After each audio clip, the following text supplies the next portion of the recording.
Hii siku wachawi wawili wa soka walikabidhiana utawala katika uwanja wa Santiago Bernabeu.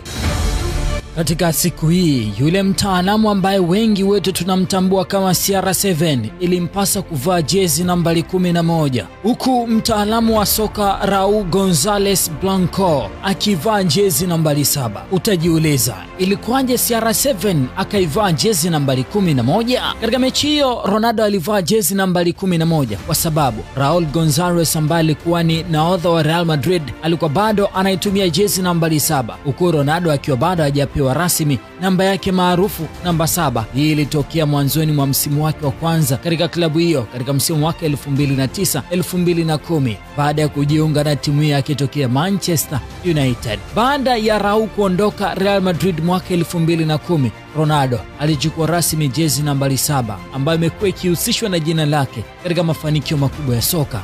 Na ndipo picha hii ya kutisha inapata umaarufu mkubwa, picha ambayo inamuonesha Raul González akimkabidhi jezi Cristiano Ronaldo jezi nambari 7.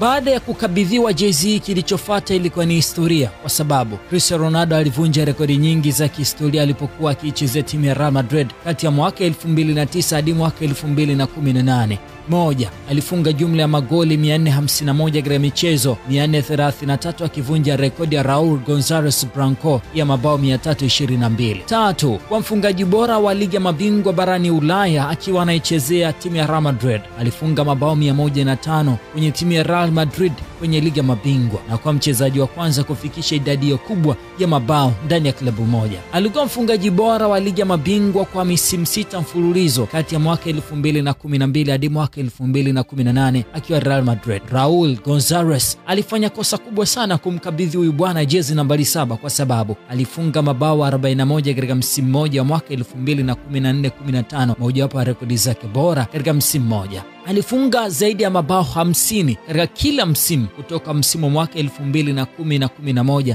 hadi mwaka 2015-16.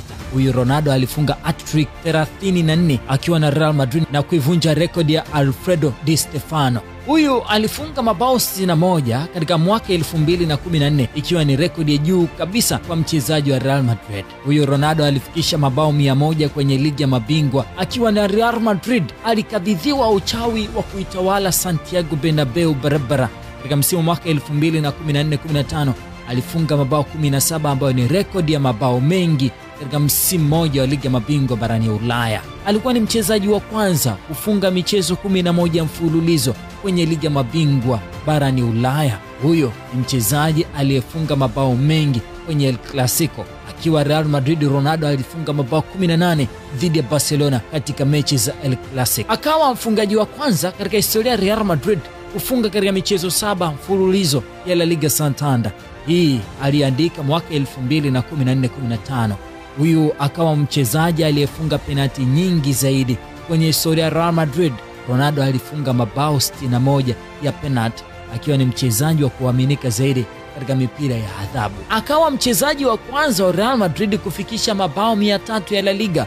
Alifikisha mabao hayo katika michezo 286 akiwa na kiasi zaidi kuliko mchezaji mwingine yoyote. Kubwa zaidi, Ronaldo alishinda Ballon d'Or 4 akiwa na Real Madrid mwaka 2013-14, mwaka 2013, 2014, 2016, 2017. Cristiano Ronaldo alitengeneza heshima kubwa ya Real Madrid. Anabaki kuwa mmoja wa wachezaji bora kabisa katika historia ya klabu hiyo. Kumbuka, alikabidhiwa jezi na gwiji kubwa katika hiki kikosi. Ndio maana nikasema siku hii wachawi walirithishana namna ya kutawala dunia ya mpira.